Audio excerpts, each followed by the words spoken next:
आप घाटी में आए दिन आतंकियों के एनकाउंटर की खबर सुनते हैं और देखते भी हैं, क्योंकि ये लोग शांति के खिलाफ हैं और बेगुनाहों की जान लेते हैं। लेकिन सेना ऐसे आतंकियों को उनकी सही जगह पहुंचा रही है, क्योंकि ये हिंदुस्तान की सेना है, तो जाहिर है कि बाकी सेनाओं से अलग ही होगी। हम ऐसा क्यों कह रहे हैं वो भी जान लीजिए, देख लीजिए। दरअसल कश्मीर घाटी का एक नौजवान जो भटक गया था, आतंक की फैक्ट्री चलाने वालों के बहकावे में आकर हथियार उसने उठा लिए थे, लेकिन उसे सेना ने मुख्यधारा में वापस लाने के लिए काम किया। हिंदुस्तान के जवानों ने उसे प्यार से बुलाया और वो हथियार छोड़कर चला आया। देखिए हमारी ये खास रिपोर्ट। जहांगीर, जो सीजीआई सीट के पीछे लेटे हो, आपको चारों तरफ से घेर लिया है। जहांगीर, आपसे दरख्वास्त है, अपना वेपन फेंक दो और हाथ उठा के बाहर आ जाओ। खुदा के वास्ते, अपने घर वालों के वास्ते, आपको कुछ नहीं होगा, इसकी गारंटी देता हूँ। ये तस्वीरें आतंक के मुंह पर तमाचा हैं। ये तस्वीरें आतंक की साजिश रचने वालों के मंसूबों पर तमाचा है।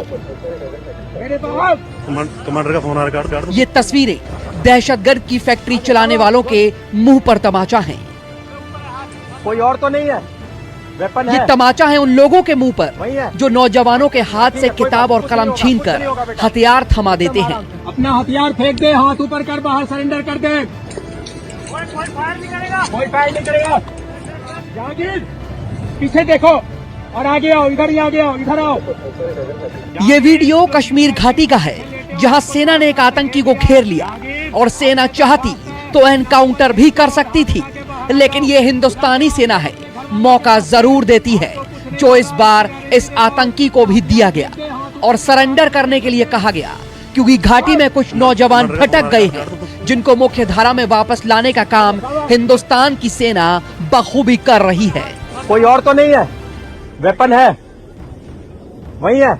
हाँ, कोई नहीं। ठीक है, कोई बात नहीं, कुछ नहीं होगा, कुछ नहीं होगा बेटा, एकदम आराम से, कुछ नहीं। आ जाओ, शाबाश शाबाश, आ जाओ। पानी दो, अब ये पानी सुनिए, सेना ने इस नौजवान को बेटा कहकर बुलाया, क्योंकि ये इस देश का बेटा है जो भटक गया था उन लोगों की जहर उगलने वाली आवाज सुनकर। लेकिन सेना ने इसे दिल से बुलाया और वो चला आया, हथियार छोड़कर, जो घाटी की शांति में भंग डाल रहे हैं। पानी दो, पानी लाओ, पानी लाओ। सारे दूर हो।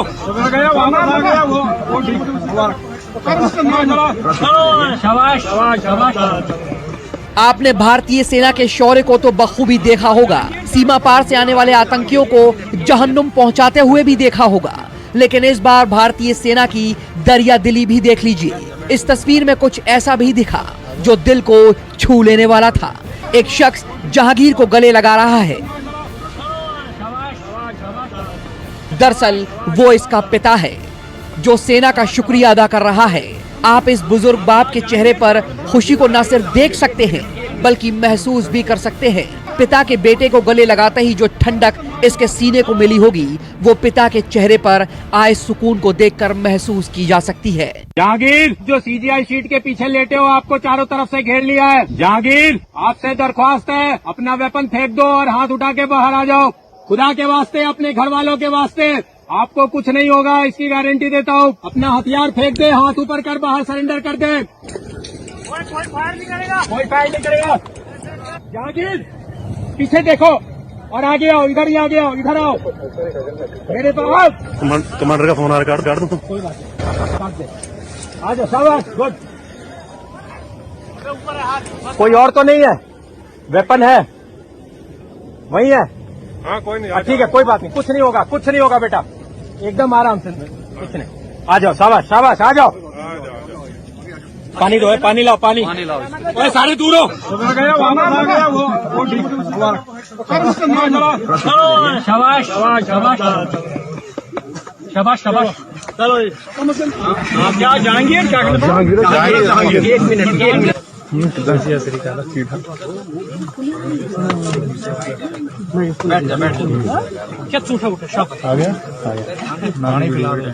ये वीडियो सिर्फ खबर ही नहीं, बल्कि सबक भी है उन लोगों के लिए जो हथियार उठाकर उस रास्ते पर चले जाते हैं जिसकी मंजिल सिर्फ जहन्नुम है।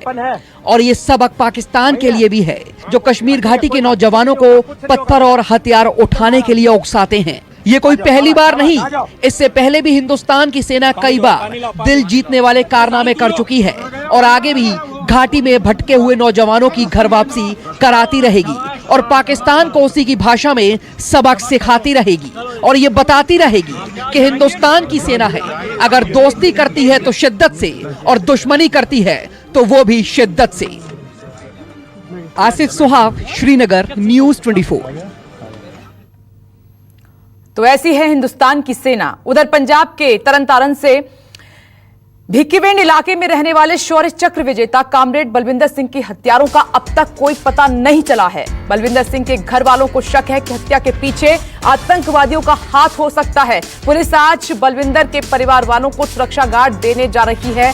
कामरेड बलविंदर का अंतिम संस्कार आज दोपहर बाद किया जाएगा। हम आपको बता दें कि बलविंदर के घर में घुसकर 2 अपराधियों ने उनकी गोली मारकर हत्या कर दी थी।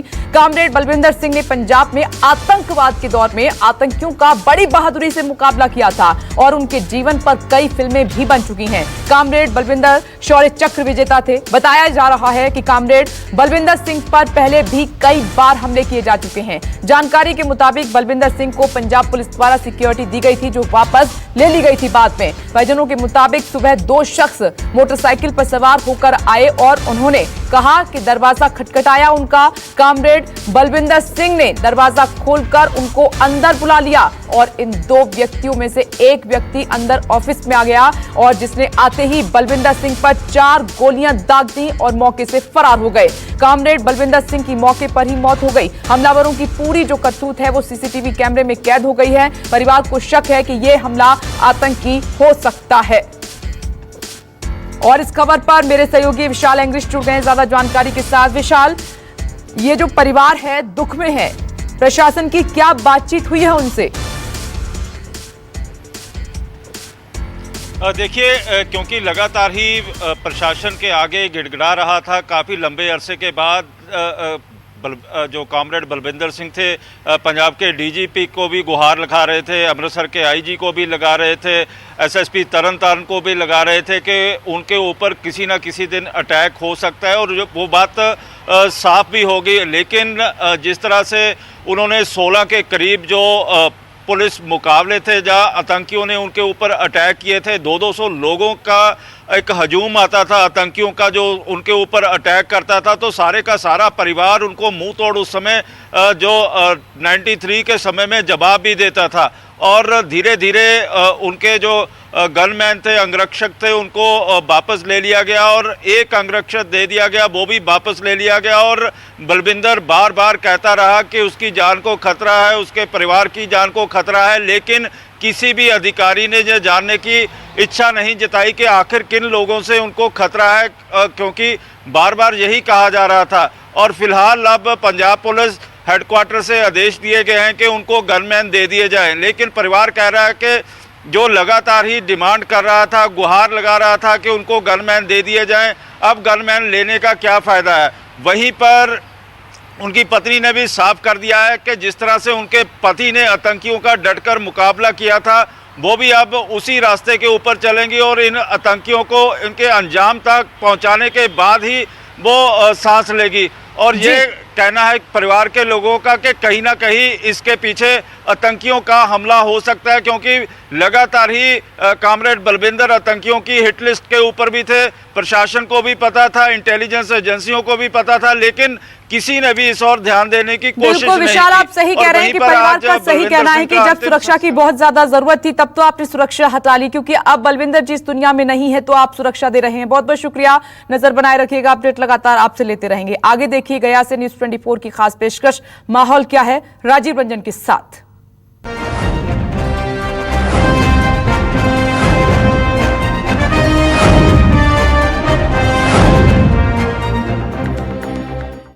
नमस्कार, आज हम गया में हैं।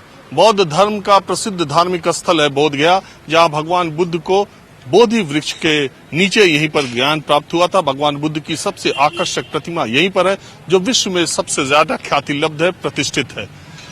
वैसे तो गया में 10 विधानसभा सीटें और हम जानने के लिए आए कि बिहार विधानसभा चुनाव का माहौल क्या है, तो आपको ले चलते हैं गया की गलियों में, गया के गाँव में और जानने की कोशिश करते हैं कि आम लोग इस चुनाव को लेकर क्या सोच रहे हैं। अब हम गया के रसलपुर गांव में हैं और ये गांव बड़ा गांव है और गांव में अक्सर ऐसा होता है कि लोग दोपहर के वक्त खाना खाने के बाद एक चबूतरे पर या सामूहिक कोई एक ऐसी जगह होती है जहां इकट्ठा हो जाते हैं। एक मंदिर है यहाँ गांव का और यहीं पर देखिए तालाब कितना खूबसूरत है और यहाँ चबूतरे पर लोग बैठे हुए थे। हालांकि ताश खेलने का वक्त है लेकिन मैं आ गया तो अब इन्हीं से माहौल क्या है जानने की कोशिश करता हूँ। ताश खेलना तो हम लोग नौजवान के बेरोजगारी है तो क्या करें हम लोग तो। अभी कहा नौजवान एक भी बाल काला दिखाई नहीं दे रहा नौजवान है। वो तो ऐसे ही हो गया है, टेंशन में उम्र तो अभी 35 ही है, ऐसा थोड़ी है। कोई विकास नहीं हुआ है यहाँ पे। नीतीश कुमार जी बोलते हैं कि हम बहुत विकास पुत्र हैं, क्या कुछ नहीं, शिक्षा को भी चौपट कर दिए हैं। ये लोग टीचर बोलते हैं जिनकी बहाली मुखिया जी किए थे 1100 में, आज वो बोलते हैं कि हमारा भी वेतन समकक्ष होना चाहिए पढ़ाने का, तो कुछ नहीं। हाँ, ये किए हैं कि कुछ साइकिल दे दिए हैं, कुछ बच्चे को पैसा दे दिए हैं जिससे गार्जियन संतुष्ट हो गया है कि नहीं कुछ पैसा आ रहा है मेरे घर में, कुछ चावल आ रहा है, कुछ खाने को मिल रहा है, और शिक्षा कुछ नहीं हो रहा। शराब बोलते हैं कि बंद कर दिए हैं, शराब खुलेआम डिलीवरी है गांव घर में, कुछ नहीं है। झारखंड से खुलेआम आता है। पुलिस लोग की कमाई बढ़ गई, कुछ पुलिस पकड़ते हैं उसको चूर देते हैं जेसीबी से। अगर उसी को पुनः झारखंड को बेचकर अगर अपना राजस्व बिहार को बढ़ाते तो ये भी कुछ विकास होता। कुछ नहीं, बस हम ये हैं वो हैं, विकास कर रहे हैं। ये कुछ तो कोरोना से आप लोग डर नहीं रहे? कोरोना से हम लोग कभी नहीं डरे। जिस समय कोरोना एकदम चढ़ती उम्र में था उस समय 4 ताश पे 8 उनके साथी सहयोगी पीठ पर कि ऐसे नहीं ये पत्ती भिगो, ये गुलाम नहला भिगो, ये गुलाम भिगो, एकदम सटकर, एकदम बिल्कुल सटकर, कोई मास्क नहीं और किसी को कुछ हुआ भी नहीं। इस स्कूल में कोरोना जांच भी हुआ, हम डायबिटीज पेशेंट थे, हमारा भी एकदम ठीक रहा। 250 का हुआ जांच, किसी को कुछ नहीं हुआ, एकदम सब बिल्कुल स्वस्थ हैं, कोई दिक्कत नहीं है। कोरोना शहर की बीमारी है क्या लग रहा? लगता तो है शहर का बीमारी है। देहात में तो इधर कहीं कोई पंचायत में नहीं, दूर दूर तक पंचायत में कहीं कोई एक कोरोना नहीं था। माहौल क्या है चुनाव का? माहौल बहुत अच्छा है, माहौल यहाँ का बहुत अच्छा है। किसका? कम से कम 12 आना वोट तो पड़ेगा जदयू का। 4 आना में सबको यहाँ, 4 आना में सबको। ये आप कैसे कह सकते हैं? ये आप कैसे कह सकते हैं कि 12 आना आपका वोट पैकेट में है? बोल से है, बोल से। नहीं, हम आपके बस में हैं। मतदान ये आप 12 ने आप बोलिए ना कि हम दे देंगे तीर को, हम दे देंगे लंटेन को। बताइए अब ये गौवा में? हाँ, बगलवे में तो भयवे में तो दोनों भयवे लंटेन तीर है। ठीक बात है, ठीक बात। और क्या कहते हैं? ठीक बात है। 2 भाई दोनों अलग अलग। ये मतदान है, किधर मत जाएगा। अरे जब तेजस्वी नीतीश जी को चाचा कह रहे हो, भतीजा कह रहे थे, यहाँ आप लोग ललटेन तीर बट रहे थे, कौन भाई? तो हमारे पोता है। हाँ, तो ये पोता और बाबा में बात हो रहा है। ये मतदान है, किधर मत जाएगा कोई पता नहीं। ये मत ठिका लीजिए कि हम 12 ने दिया देंगे, आपके बस में 1 वोट नहीं है तो आप 12 ने का, आप तो 1 आना नहीं है तो फिर ऐसी बोल रहे हैं फालतू वाली बात। ये बूढ़ा आदमी का बतकही सुनने वाला कोई है नहीं चचा घर में। बात कोई नहीं सुनने वाला है। कोई नहीं। मतदान है, जिधर मत में आएगा पड़ेगा। तो 12 आना का ठेका पहले आप ही लेना शुरू किए ना? बोल चाल से समझ में आता है, इसी जगह पर बैठा अनुभव के आधार पर। तो आप क्या करते हैं? हम कुछ नहीं करते। अरे खेती बाड़ी? हाँ, खेती बाड़ी होता है तो हम रहते नहीं है, हम दिल्ली रहते हैं। अच्छा। हाँ, बेटा के निकट रहते हैं। वो कमाते हैं? हाँ, वो दिल्ली हाई कोर्ट में एडवोकेट है। आप बताइए, आप रहते हैं यहाँ गांव में? हम यहाँ पे नहीं रहते सर, आए हैं अभी? हम अभी आए, हम हैदराबाद में रहते हैं। अच्छा, क्या करते हैं? मैं अपना बिजनेस करता हूँ। एक बात बताइए, पिछले 15 वर्षों में आपके गांव में कुछ विकास हुआ? देखिए, गांव में विकास का बात अगर आप कीजिएगा तो हमारा जो यहाँ बिहार का सबसे बड़ा समस्या है, हम जातिगत राजनीति पे ज्यादा ध्यान देते हैं।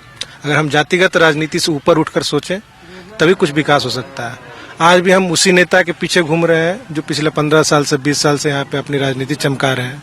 बट गांव के विकास की बात अगर कीजिएगा तो मैं जहां तक देखता हूँ, हमारे गांव के विकास के बारे में अगर आप बोलेंगे तो यहाँ के जो लोग हैं, यहाँ के लोगों ने खुद स्वयं अपने आप को इतना सक्षम बनाया है कि विकास के लिए जो कुछ भी करना था किया है। राजनीति की तरफ से हम मेरा अपना अनुभव है कि राजनीति की तरफ से हमारे को कुछ नहीं मिला आज तक। हम अभी तक उसी जातिगत राजनीति में खुद को डुबोए हुए हैं। आप भी कुछ बताएंगे? एकदम एक तरफा रहेगा। सुरेंद्र यादव एक बहुत अच्छे काम किए हैं, बहुत अच्छे नेता किस हैं। पार्टी से? वो आरजेडी से हैं। केवल इसी सीट का बता रहे हैं या बिहार में बता रहे हैं? बिहार का तो विशेष कुछ नहीं बता सकते हैं, लेकिन यहाँ मतलब बेला विधानसभा में जात पात से उठकर इनको सर्वमान्य नेता माना जाता है और अच्छे नेता हैं और बहुत अच्छा विकास किए हैं। विकास क्या किए हैं? आप जो रास्ता से आए होंगे वो रास्ता देखे होंगे आप, उनका सुरेंद्र यादव का ही बनाया हुआ रास्ता है, ठीक है ना? तो क्या विकास है जो आपको तो आप तो देख ही रहे, खुद देख रहे होंगे। आप जो रास्ता से आए होंगे मेरे रास्ता से, वो माननीय मेरे विधायक जी का बनाया हुआ है और बिल्कुल जो है एकदम इसमें घटिया सामग्री लगाया गया है। और आप क्या मानते हैं? मैं हालांकि यहाँ पे रहता नहीं हूँ, मैं नवादा में रहता हूँ। अरे कोई इस गांव में रहता, ये दिल्ली रहते, ये हैदराबाद रहते, आप नवादा रहते, गांव में यही तो विकास है ना सर, यही तो विकास है, यही तो विकास है, यही विकास है इस राज्य का और इस गांव का, जहाँ का भी बोले, ये बिहार का विकास है। विकास का नाम यही है, कोई हैदराबाद, कोई दिल्ली, कोई पंजाब, यही विकास। हाँ, यही विकास है। हम लोग के लिए तो कहीं जगह नहीं है। हम लोग के लिए मतलब उच्च वर्ग के लिए कहीं कोई जगह नहीं है। हम लोग के लिए स्थान कहीं नहीं है। हम लोग के लिए स्थान कहीं नहीं है, बस समझ लीजिए यही है। स्वर्ण जाति के लिए स्थान कहीं नहीं। किसी को वोट देंगे, हमारा ना आरक्षण सुनता है ना कुछ सुनता है। बेटा 90% लाता है और अगर जाति लाता है 70%, उसका नौकरी रहता है। मेरा बेटा घूर रहा है, हम क्या करेंगे? यही तो हो रहा है, यही हो विकास है। हाँ, यही विकास है इसका, हमारे अथी में यही विकास है और कुछ तो है नहीं। और तो हम लोग अपने अथी से बनाए हैं तो वो बनल है सामर्थ्य से। ये गांव का विकास है यही। तो इस बार क्या माहौल चुनाव का आपको क्या लग रहा है? माहौल चुनाव का दोनों तरफ होगा। लोजपा का कुछ रहेगा? हाँ, लोजपा का यहाँ 70% रहेगा। एक ठेकेदार और आ गया 70%। अपना एक वोट उस दिन देंगे कि नहीं देंगे वो भी पता नहीं है। 70% का ठिका लिए 6 बार इलेक्शन जीता, 6 बार में मोनोपोली हो गया। 6 बार में इलेक्शन में ऐसा कौन सा कार्य बाधित हुआ है बताइए ना? वो फंड के हिसाब से देखा,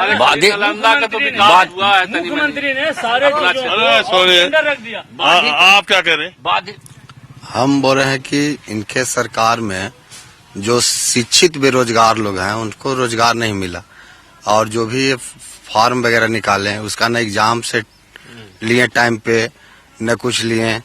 जो मेरे जैसा 80% विकलांग व्यक्ति हैं उनको पूर्णिया सेंटर दिए हैं STET के लिए और बोलते हैं हम विकास कर रहे हैं। इनके अंतिम में विकास हो रहा है और इनसे जास्ती नहीं, इनसे हकीकत यही है कि प्रधानमंत्री के कार्य से लोग गठबंधन में हैं, उनसे लोग जास्ती प्रेरित है, तब इनका सपोर्ट कर रहा है। ऐसे इनका सिर्फ विकास है, विकास है, विकास दिख नहीं रहा है कहीं, सिर्फ खाली विकास है, बहाली ले रहे हैं, फलाना रोज पेपर में आता है लेकिन उसका अंत तक के रिजल्ट नहीं हो पाता है।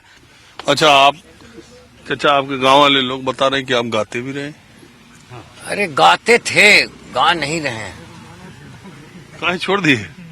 छोड़ दिए, दिल्ली चले गए तब से छूट गया। लालू के डर से छोड़ दिया। हाँ, लालू के डर से छोड़ दिया। गाना हाँ की आवाज दूर दूर तक एक समय कहे टीके सब कटवाता था मुस्लिम के डर से, तो समझे कि गाना छोड़ दिया लालू के डर से। चलिए, तो अगर आपको कुछ याद हो तो सुनाइए, अब हमको चलना भी है दूसरी जगह। ना जय कीजिए वही अच्छा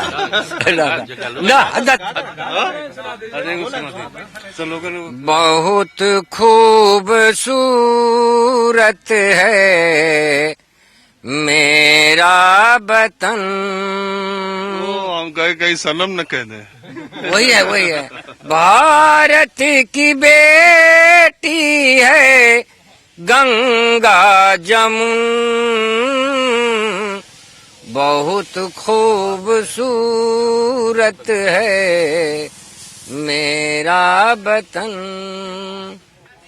ये भारत हमारा, ये धरती हमारी, कश्मीर से लेके कन्याकुमारी, वहाँ तक तो फूला फला है चमन, बहुत खूबसूरत है मेरा वतन। चाचा आप तो बहुत बढ़िया गाते हैं, 23-25 साल। हाँ इतना बढ़िया गाए आप, और कह रहे हैं कि तो कुछ भोजपुरी में भी गाते हैं? अब गाते तो थे, अब गा रहे। कुछ भोजपुरी याद है? अरे क्या भोजपुरी गावे। एक लड़की जो है पहले शादी होकर के ससुराल जा रही है, उसके दिल में कितने तरह का भावना पैदा होता है, कभी व्यक्त कर रहा है कि कभी हंसता कभी रो बत जाली, बैलगाड़ी में दुल्हनिया सोचत जाली, बैलगाड़ी में दुल्हनिया सोचत जाली। क्या बेचारी सोचती है, सास कैसन गोतिनिया, कैसन पिया के होई छोट की बहिनिया। कभी एने कभी ओने ताकत जाली, बैलगाड़ी में दुल्हनिया सोचत जाली, बैलगाड़ी में दुल्हनिया। लेकिन चाचा ये आप अपने जमाने का गा रहे हैं, जब बैलगाड़ी में दुल्हन जाती थी तो उसके पास टाइम बहुत होता था सोचने का। अब तो गाड़ी में बैठ रही है, आंसू भी नहीं सूखता तब तक माँ ससुराल उतर जा रही है। ठीक बात है, ठीक बात है। खैर माहौल क्या है, मैं अब हम दूसरी जगह चलते हैं। जुमे का दिन है और हम गया की जामा मस्जिद पर हैं और ये जानने की कोशिश कर रहे हैं कि बिहार के चुनाव में मुसलमानों के भीतर क्या चल रहा है और मुसलमानों में माहौल क्या है? मुसलमानों में माहौल जो अभी बन रहा है ये है कि भाई हम लोग तो अलायंस जो है आरजेडी से कांग्रेस, मोहन श्रीवास्तव को ही हम लोग वोट देंगे। ये पूरा माइंड मेकअप है और हम समझते हैं। हम सीट के हिसाब से नहीं बोल रहे हैं। आपके बहुत सारे रिश्तेदार बिहार के अलग अलग इलाकों में भी फैले होंगे, यहाँ भी आप लोग हैं, तो अभी के माहौल में आप नीतीश कुमार को कैसे देखते हैं, दूसरे पक्ष को कैसे देखते हैं, और ये क्यों मान लिया जाए कि मुसलमान जो है उधर ही है जिधर बीजेपी नहीं है? नहीं, बीजेपी के तरफ तो मुसलमान है नहीं, इसलिए कि बीजेपी का जो भी एजेंडा है मुसलमानों के खिलाफ है। और अभी तक जो भी हो रहा है, अभी आप आसाम में देख लीजिए, अभी लेटेस्ट ये है कि क्या कर रहे हैं ये, तो कैसे कहा जा सकता है बीजेपी के सपोर्ट में कभी मुसलमान एक मुसलमान हो ही नहीं सकता। हम लोग NRI हैं, ठीक है ना, हम लोग NRI हैं, UAE में जॉब करते हैं। यहाँ पे लॉकडाउन में लोगों को क्या फैसिलिटी मिली ये बताइए।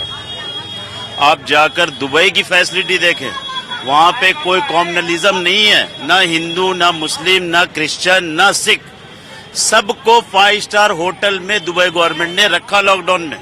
आपके यहाँ बीजेपी गवर्नमेंट हो या लालू की गवर्नमेंट हो, उससे हमको मतलब नहीं है। वो क्या कर रहे हैं, आप मुंबई से पैदल बुला रहे हैं, फिर आप वोट मांगने आएंगे तो जूता ही मांगेगा, जूता ही मिलेगा ना, ये वोट मिलेगा। आप बोलिए, हम अपने आंख से देख चुके हैं दुबई में क्या फैसिलिटी है। हम खुद कोरोना पेशेंट थे, 14 दिन 5 स्टार होटल में। यहाँ बता दीजिए आप किसी को मिला ऐसा पैसा लगा? 1 रुपया नहीं भाई, 1 रुपया नहीं। कोरोना टेस्ट आज भी दुबई में फ्री है। यहाँ भी फ्री है? जी नहीं, कौन बोलता है फ्री? अभी हमको दुबई ट्रेवल करना है, 2500 रुपया चार्ज है। आप चाहें तो हम लैब का आपको नंबर दे देते हैं, आप पूछ लीजिए। नहीं, सरकारी फ्री है। सरकारी फ्री है, वो ICMR अप्रूव्ड नहीं है। आप क्यों नहीं मानते? ये भी एक चीज है कि होता है, फिर वही आदमी जाता है तो नेगेटिव निकल जाता है, ये भी एक चीज है। अगर किसी को कोरोना पॉजिटिव है, सरकारी में गया तो बोला ये कोरोना पॉजिटिव नहीं है, दूसरी जगह जाके करवाता है तो नेगेटिव निकल जाता है। अरे कोरोना से कौन डर रहा है? एक आदमी मास्क लगाए हो तो वही बात आप पूछिए ना, यहाँ डिस्टेंसिंग कहाँ है? और ये कोरोना से डरने के लिए हम लोग को, आम जनता कोरोना से डरे। गांधी मैदान में इतना बड़ा सभा हुआ, अभी गांधी मैदान में इतना बड़ा सभा हुआ, एक भी आदमी के आप दिखा दिए मास्क लगाए में, यहाँ तक कि जो भी है कोई भी आदमी वहाँ मास्क नहीं लगा था। आप दशहरा नहीं मना सकते, दिवाली नहीं मना सकते, ईद नहीं, बकरीद नहीं, मुहर्रम नहीं, लेकिन आप रैली कर लेकिन आप इलेक्शन कर सकते हैं। आप भीड़ 10,000 का भीड़ लगा सकते हैं तो गांधी मैदान में तक। क्या जीत रहा है? आरजेडी। खाली मुसलमान की वोट से? नहीं, यादव मुस्लिम वोट दोनों और plus general vote. Nitish ji नहीं पाएंगे? नीतीश जी नहीं जीतेंगे, वो पलटू राम है, उसका जीतेंगे। पलटू राम है इधर के, उसको वोट नहीं दोगे। आप क्या मानते हैं? अरे भाई कोई तो काम नहीं हो रहा है, बस खाली जो है ना टाल मटोल हो रहा है। जो भी आ रहे हैं लोग जो है ना पब्लिक का कोई भलाई नहीं कर रहे हैं। जितने भी पार्टी जो आ रहे हैं तब पब्लिक का कोई भलाई नहीं कर रहे हैं। खाली जो है ना अपने वोट को लेने के लिए जो है ना लोग जो है ना प्रचार कर रहे हैं, कोई फायदा पब्लिक को नहीं हो रहा है। आप बड़ा रंगीन है। हाँ सर रंगीन है आज। मैं तो यही कहना चाहूँगा एक गायक के नाते। गायक है जी बिल्कुल, हर जगह मुझे गायक मिल जा रहे हैं। हाँ लोकगीत गाता हूँ गया का अपना। अब मेरा नाम सोनू दिनकर है। मैं यही कहना चाहूँगा, अरे ना कोई हिंदू यहाँ ना ही मुसलमान बा, अरे ना ही कोई हिंदू यहाँ ना ही मुसलमान बा, और प्यार के पहाड़ा यहाँ, अरे प्यार के पहाड़ा यहाँ सारा हिंदुस्तान बा, प्यार के पहाड़ा यहाँ सारा हिंदुस्तान बा। तो ये धर्म की जो राजनीति है वो बंद होनी चाहिए, और सारे लोग हम लोग हिंदुस्तानी हैं और हिंदुस्तान की तरक्की के लिए हम लोग चाहते हैं कि सभी पार्टियां कोई भी धर्म को लेकर के चुनाव मुद्दा ना उठाए और लोगों की जो समस्याएं हैं उसको उठाए और उस पे ध्यान रखे और पब्लिक को सपोर्ट करे। बस यही कहना चाहेंगे। माहौल क्या है मैं बस आज इतना ही। अगले एपिसोड में किसी दूसरी जगह से हम फिर हाजिर होंगे। कैमरामैन उमेश सिंह के साथ राजीव रंजन, न्यूज 24 गया। नमस्कार, मैं हूं मानक गुप्ता। अगर आपको हमारा ये वीडियो पसंद आया हो तो इसे लाइक और शेयर जरूर करें, और हाँ, हमें सब्सक्राइब और फॉलो करना ना भूलें ताकि आप देश और दुनिया की कोई खबर मिस ना करें। तो जुड़े रहिए हमारे साथ और देखते रहिए न्यूज 24।